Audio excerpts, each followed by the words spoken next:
Sal Khan, welcome to Meet the Press. Thanks for having me. Thank you so much for being here. So let's talk about Khan Academy. You started Khan Academy after you started tutoring your cousin back in 2004. You were helping her with math. Now you have over 180 million users worldwide. It's just extraordinary. Bill Gates has called you one of the most exciting innovators in education. Did you ever imagine Khan Academy would get to this moment, this point? No. I mean, I definitely have grandiose visions every now and then, but I quickly I try to ground myself. So maybe I had some daydreams, but if someone asked me realistically, no, I wouldn't have thought in, 10, 15 years it would have happened like this. Well, remarkably, I had the great pleasure and honor of interviewing you back in 2011. I was just starting my career at NBC News, and you were just getting Khan Academy off the ground. How did you take it to a place where you have hundreds of millions of users all around the world? Yeah, 2011, we were just, I had quit my day job and set it up as a nonprofit in 2009. We didn't get funding for Khan Academy, philanthropic funding, until 2010. So we were like months into it, by the end of 2010. So you probably caught me 4 or 5 months. We were above a Chinese tea shop in downtown Mountain View. And, at the time, we already had some scale. We were at about a few million learners, but as you mentioned, it's now 180 million. But, it's just been a lot of word of mouth. We've added a ton of content. At the time, our goal was to cover all of math from pre-K through the core of college. Now our goal is to cover all of academic learning from pre-K through the core of college. We've been working with school districts. We're now in 50 languages. There's 50 plus efficacy studies on what we're doing. We're a much larger team. When you interviewed me back then, I think we were maybe 8 or 9 people. When I first interviewed you, you were still putting your office space together. Oh, so we were like 4 people. Yes, we had all this IKEA furniture that we were putting together. Yeah, now we're 350 people. We're hundreds of thousands of people donate to us. We're still primarily philanthropically supported, but yeah, it's come a long way. What does that mean to you to know that you are quite literally impacting children all around the world? And full disclosure, including my daughter, who's 4 years old, who uses Khan Academy to help her learn. I pinch myself all the time. I don't want to jinx it, but I tell my wife all the time, like, I wouldn't switch places with anyone. It's fun to work on intellectually, to be able to tackle this problem. When I was a kid, and every kid probably thinks about, how do you tackle the problems of the world? And I always used to wonder, well, if you peel the onion, it all does boil down to education. And now we get letters. Even back in 2011, I was getting letters from people all over the world. My wife and I just met a young woman from Afghanistan who used, when the Taliban took over Kabul, she couldn't go to school. She used Khan Academy as her school. And then she applied to MIT. And MIT said, oh, well, you need to be able to prove to us that that's your work. And then we have this other platform called schoolhouse.world where you can get free tutoring and you can verify your knowledge. And so she used that.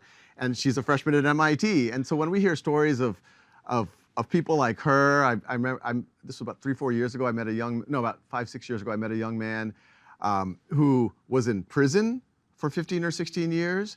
And his mother gave him transcripts of Khan Academy while he was in prison. And when he got out, he was most excited at age 32 of using Khan Academy. And then he took the SAT and he did so well, he was able to transfer to Stanford as a junior. And that's where I met him. I was giving a guest lecture at Stanford and I said, any questions? And this 32 or 33-year-old raises his hand and he starts crying. And when things like that, it feels like you're living in a science fiction book. Just to put a fine point on this, as you said, Khan Academy is now in 50 different languages all around the world.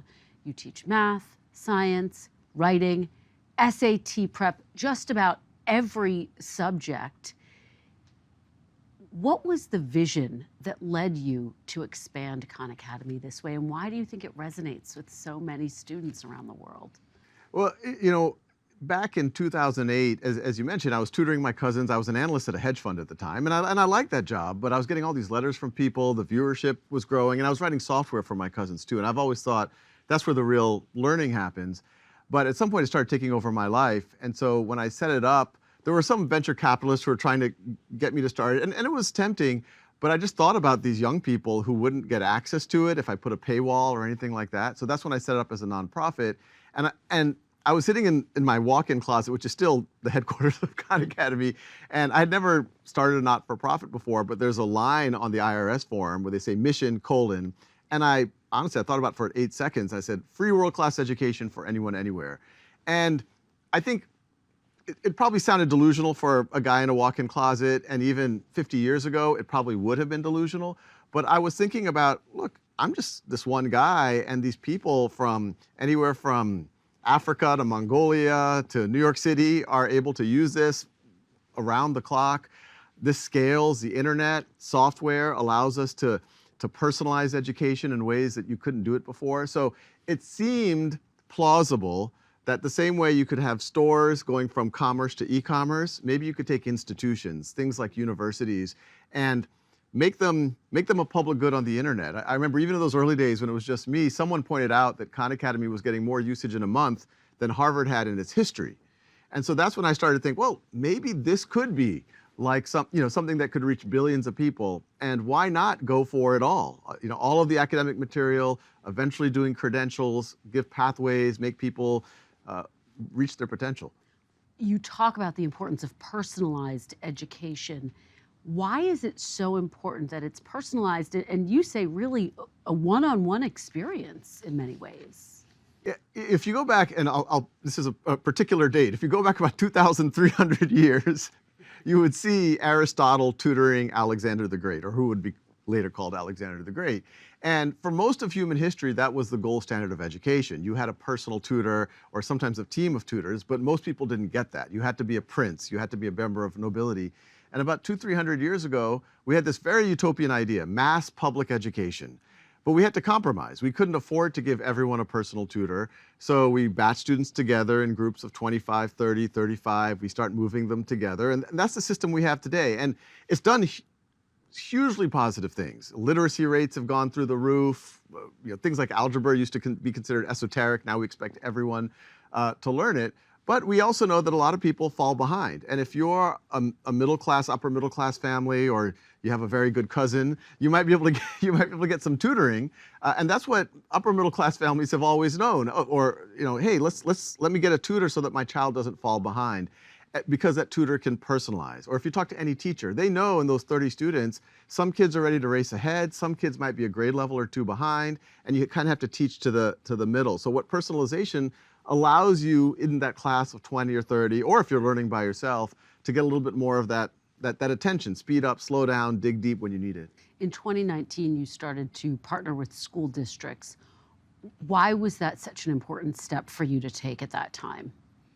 Yeah, everything that we do as Khan Academy, we want to move the dial for all students. And in 2019, we had a ton of students and teachers using Khan Academy.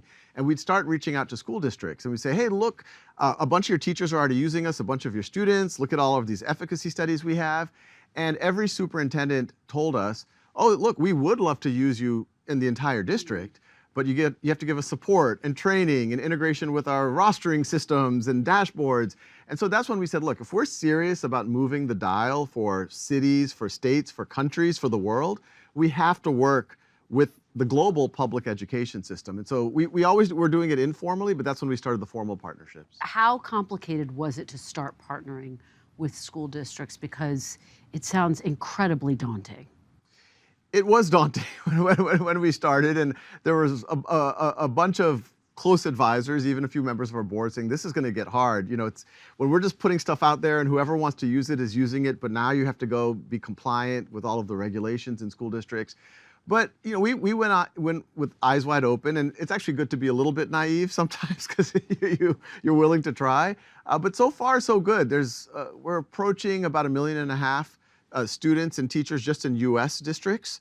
And those are the formal partnerships. It's tens of millions if you just think about people who are using it. And I was just in Brazil. We're talking to some of the major school districts in Brazil. I was in Australia.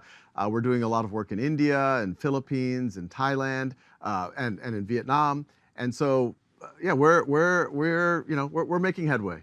You said something that's really interesting. You said sometimes it's good to be a little bit naive. And another way to put that is you don't put boundaries on what you imagine that you can do. Where does that come from, Sal? And to what extent is that a guiding principle for you? If I were to guess, I read a lot of science fiction books, and one of the cool things about science fiction books, especially the more epic ones, is it happens on just a huge scale.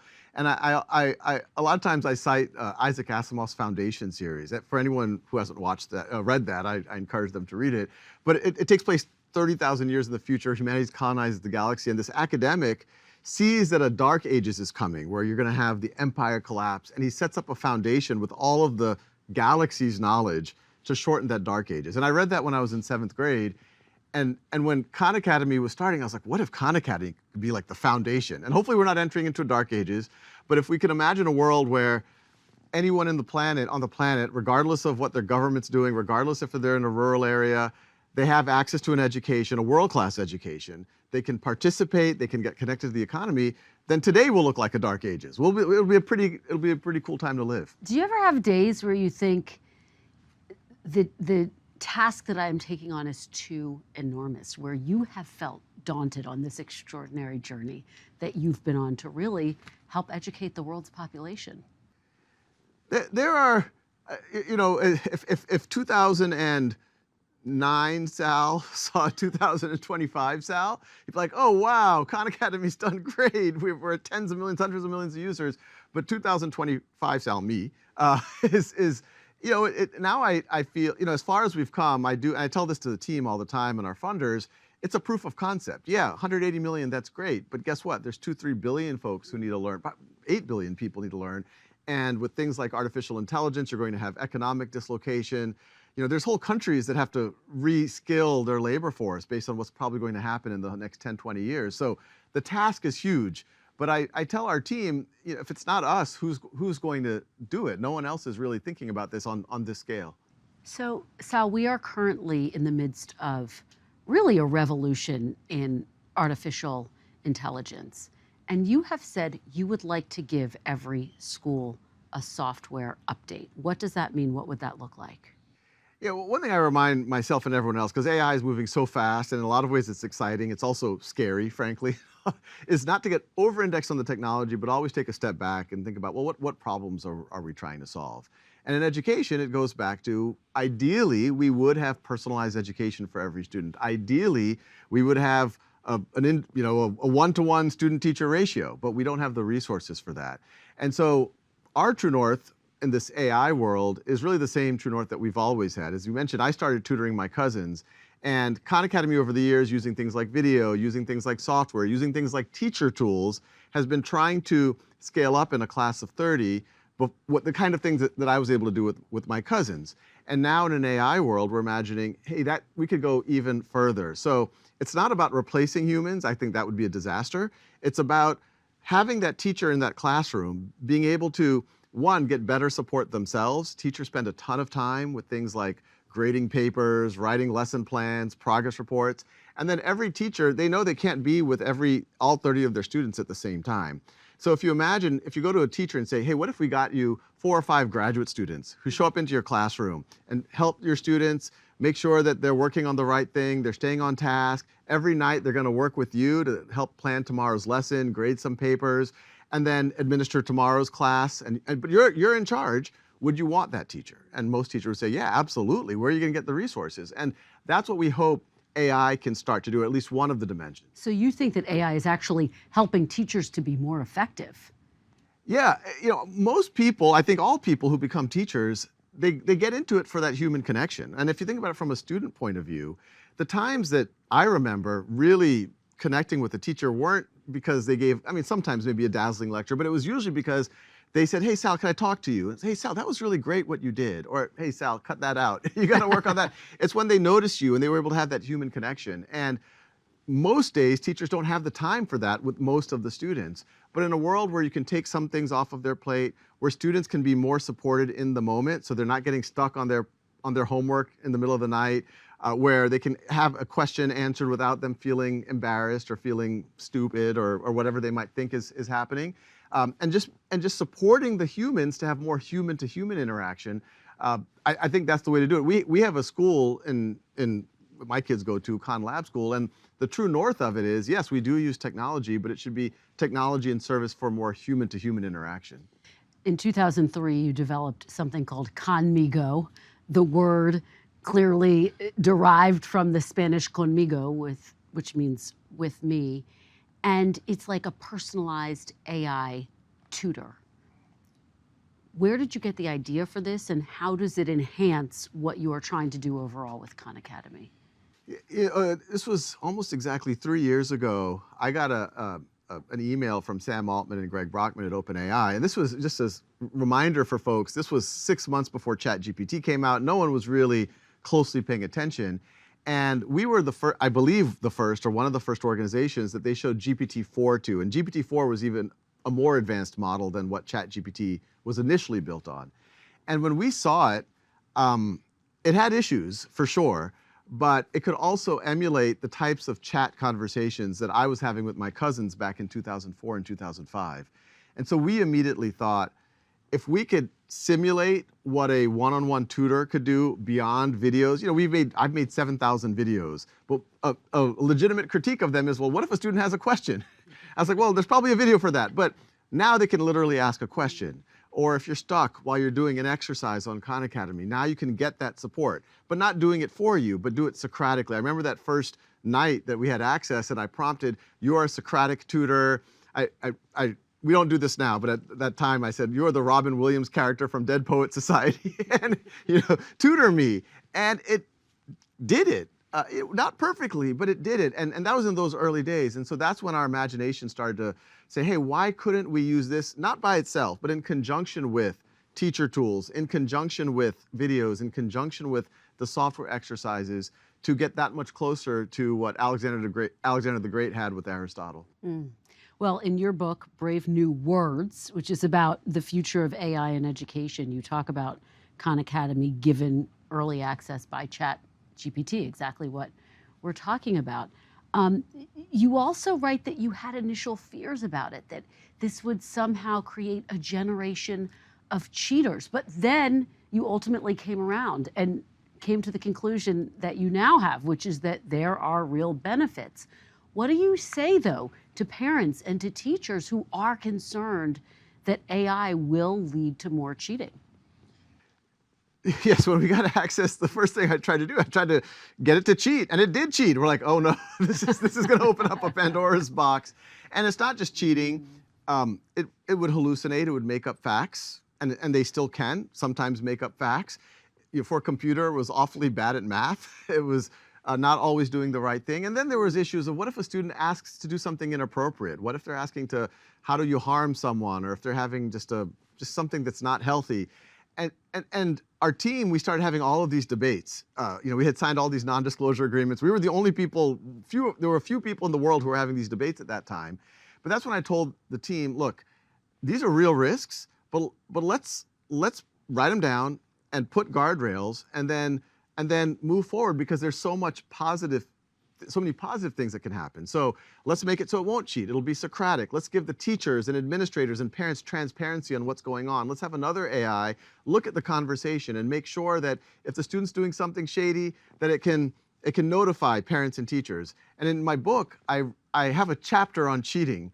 And I start off the chapter before even getting into AI saying, well, what was the state of cheating before ChatGPT? It existed. It existed, and it existed actually pretty blatantly in a lot of places. There's websites for the last 20 years that would write your paper for you for $5 a page. There's sorority sisters and fraternity brothers who have been sharing papers for a very long time. So things like that have always existed. And the opportunity here is, we have something called Writing Coach on Conmigo. And what that does is a teacher can assign through the AI, and the AI won't do it for the student, but with the student. It'll act as an ethical writing coach. They'll go through brainstorming, they'll do outlining, it'll do draft, give some feedback. And when the student submits the essay through the AI, now the teacher just doesn't get the final output like our teachers got when we were young. The teacher gets the whole process. It's like being able to talk to the tutor. How long did this take, Sal? Did he work on it? And the AI can actually notify the teacher, hey, this paragraph right here, we didn't work on it. It just showed up. and it looks a little different than Sal's other writing. Maybe you want to look into it. And that's the way that you can really police these things, but it's not just about policing it. It's also about supporting the students better. You know, several school districts, including some of the biggest in the country, New York, Los Angeles, initially banned Chat GPT over fears of cheating, over fears that students would be too reliant on them. How do you think school districts as a whole should approach AI? It's interesting, you know, when we first were talking to OpenAI back in 2022, the big launch was going to be in March of 2023. That was the day that when they were going to launch GPT-4, and we were going to launch Conmigo on that same day. In November of 2022, ChatGPT comes out. And even the OpenAI folks didn't expect it. And as you mentioned, everyone starts banning it. And I was pretty bummed because we're working on something with guardrails that's pedagogically positive, that has transparency for teachers. And here's a tool that's very clearly could be used for cheating. It had a lot of inaccuracies, et cetera. And in some ways, it was a blessing because by the time 3 months came around, a lot of the school districts started to realize, look, this is going to be a part of kids' future, and there's probably ways of leveraging it in the classroom that are positive if only someone were to put the right guardrails, if only someone were to give teachers tools and provide transparency. And so when we launched Conmigo, we were bracing ourselves that everyone's like, oh, Khan Academy, we used to like them, but now they're doing all this AI stuff. But people are like, oh, thank you for doing this. And at the time, we launched it as a pilot, and we were hoping that maybe even a few 5,000, 10,000 students in school districts would formally use it. And if you told me that in 2 or 3 years it would be 1 million, 2 million are using it, I would say, oh, that's way too ambitious, but that's where it is. So this is fascinating because polls show that people are very divided about how they feel over AI. But you are saying the reaction that Khan Academy got to incorporating AI was largely positive. Was there any backlash? I think, you know, if anything, it's almost flipped the other direction where pretty much every school district we talk to feels a need to be doing something with AI. And if anything, it's a role reversal. I find myself and our team saying, hey, hold on a second, you know, don't just use AI for AI's sake. Try to come up with the problems that you're trying to solve, and then make sure that the AI can actually solve that well right now. As you can imagine, there's probably 10 startups starting every day that are saying, oh, we can do this, we can do that. And we're like, school districts, be very careful. Make sure this can actually move the dial. Because we've seen this happen before. When computers first came out, personal computers in the 80s and 90s, a lot of school districts bought them and they collected dust. When the internet came, oh, we need this for everyone, but sometimes it collected dust. When the iPad came out, there were some cases of school districts spending hundreds of millions of dollars, but they didn't know what to do with it. So we're really encouraging everyone with AI, whether it's in education or beyond, what are the problems you're trying to solve? If you can solve it with pencil and paper, solve it with pencil and paper. But there are certain things like personalization, helping teachers with their lesson planning that we think AI could be really helpful. You are a father of 3. I have 2 children, and I know one of the concerns that I have about AI is that my kids will become reliant on AI for writing, for thinking about complex problems, for math. What do you say to parents like me who have that concern that AI will make it harder for their kids to do independent and tough thinking on their own? I think, you know, AI is a technology, it's a tool. And I always try to point out to folks, the tools themselves are neutral. They can be positive or negative. Fire, which is probably the first tool that we learned to harness as a species.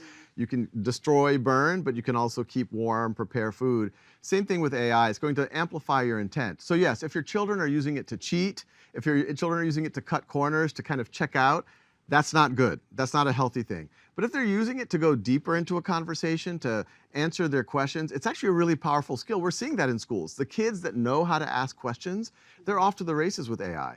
But a lot of kids, they haven't been able to build that muscle yet, and this is hopefully helping them build that. And the teachers say, yes, those same students are often not going to raise their hand and ask a question. They're not articulating what they need, and so this might be a good outlet for them.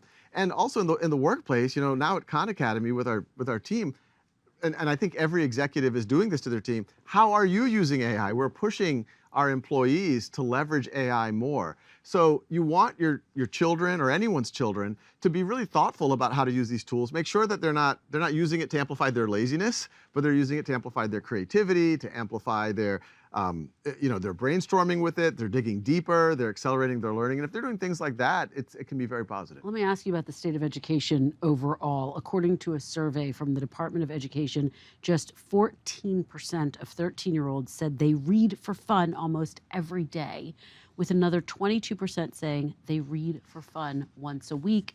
In fact, reading for pleasure is at its lowest level since the question was first asked in 1984. How do parents and teachers grapple with that fact, Sal? It's a hard one, and I'd be lying if I would say we didn't struggle with that in our own house. Because look, if we were in the Victorian era, reading was the source of entertainment. There was no TV, there was no radio, there was definitely no social media or internet. So people forget these Victorian era novels that we force our kids to read. This was entertainment. Kids were like, "Mom, Dad, can I read? Pride and Prejudice, please." So there's just so much more that's competing for children's time now, for all of our time. I mean, I would put the question at adults too. What I think the best we can do as parents is, one, we should be modeling it for our kids. If we can put our devices away, if we can be reading books, I think a lot of times our kids pay more attention to what we're doing than most people realize.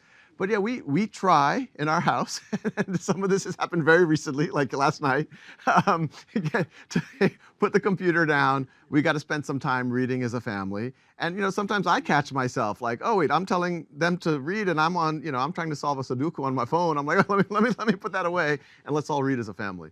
A recent study from your alma mater, MIT, found that using AI chat box actually reduces activity in the brain versus accomplishing the same tasks unaided. Does that worry you? Because I hear you talking about what can be the real benefits of AI, but that study is pretty stark. Yes, and that study, just as a bit of a double click on it, they did different use cases. And the use case where they showed the kind of the brain atrophy happening was the use case where they gave the kids homework problems and they said just use AI for them. So you can imagine, of course, they essentially didn't do the homework. They just typed in the question, it gave the answer, and they copied and pasted it. So of course, those kids aren't going to learn. It's analogous to if you did a study and you said, kids, go home and cheat on your homework. Will you learn? No, of course you're not going to learn. So it is all about how you use the technology. And it's fair, kids left to their own devices will probably try to find the quickest path to doing their work.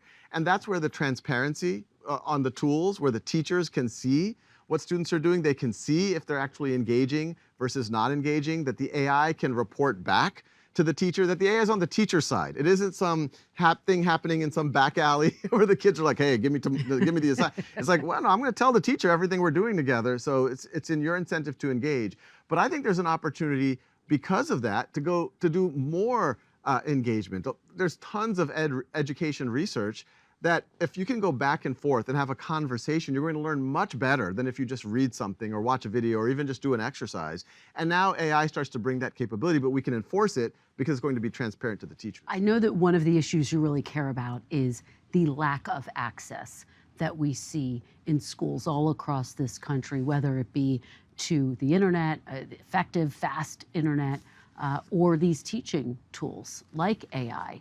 How do you see Khan Academy playing a role in helping to expand access nationwide?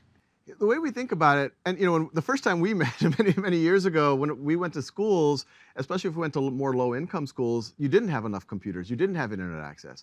The good thing is in the United States now, I was in Brazil, I can't say that about Brazil, but in the United States now, almost every school we visit has sufficient devices, has sufficient computers.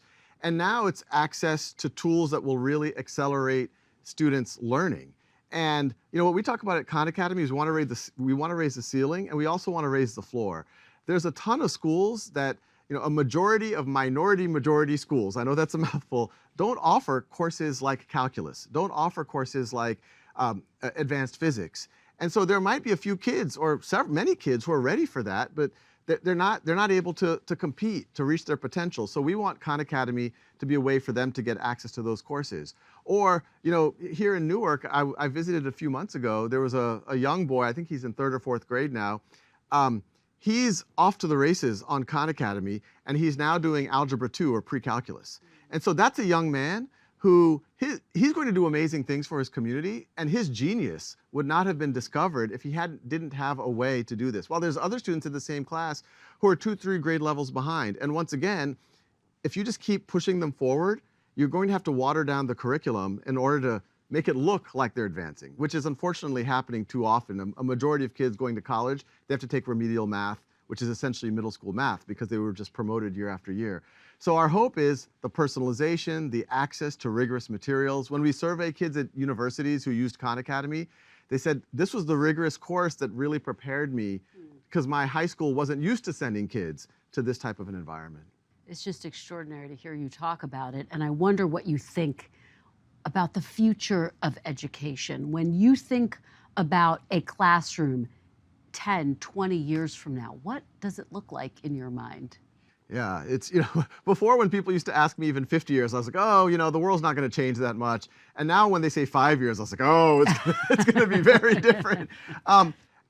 What I would like to see, and this is what we're building forward, is if we're going to a classroom in 10 or 20 years, at first you'll say, well, this is just a great classroom. The kids are talking to each other, the teacher is walking around, sitting next to a student, saying, hey, that was a great job. I really like how you did that. Kids look really engaged. It will look like an exceptional classroom today. But when you start paying closer attention, you'll realize that the teacher and the student have much more support to do that really engaging experience than they've ever had before. Maybe the teacher has something whispering into their ear saying, hey, go talk to Kristen. She's really engaged today. She's really excited about today's topic. Go give her some encouragement. She could really value that. And why don't you go now talk to breakout group number 5? They're having a little bit of a conflict. I think they need you.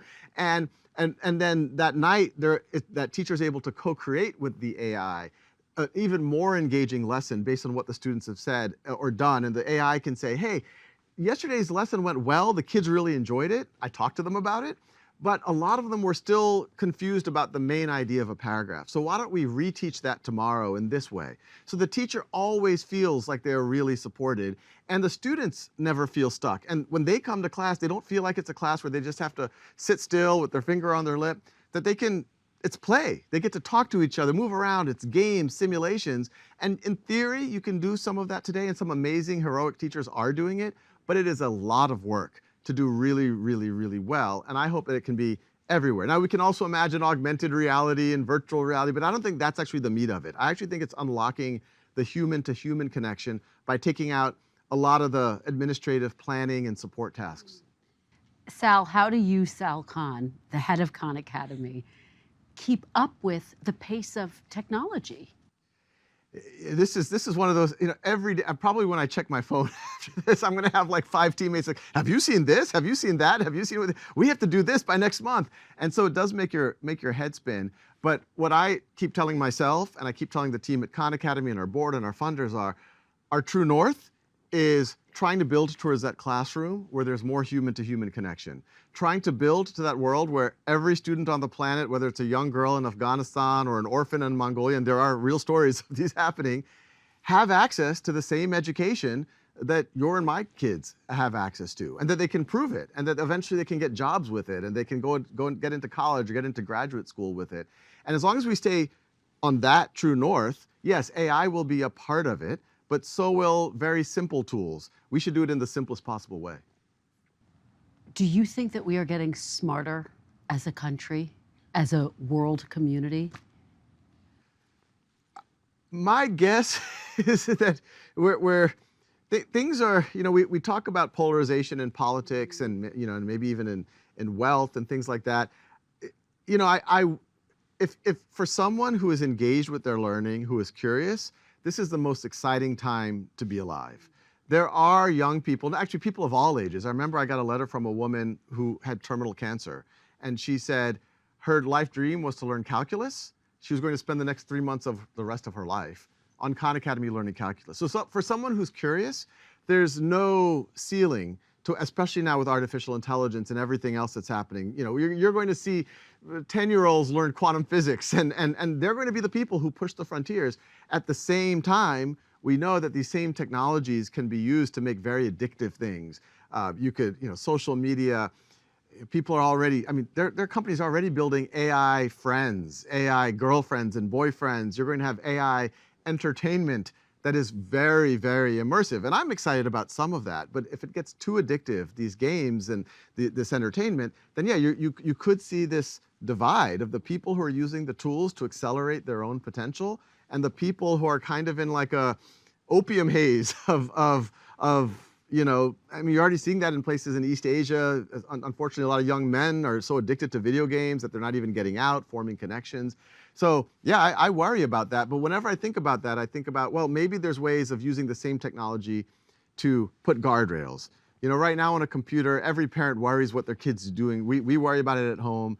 There's very blunt instruments where you can protect from certain sites. I hope AI can observe and be on the parents and the teacher side and say, hey, that article's not appropriate for you. Or you played this video game for half an hour. Why don't you go do a little bit of Khan Academy? Or even better, why don't you go run outside right now? Or why don't you actually call up your friend instead of just chatting with that same friend for a little bit?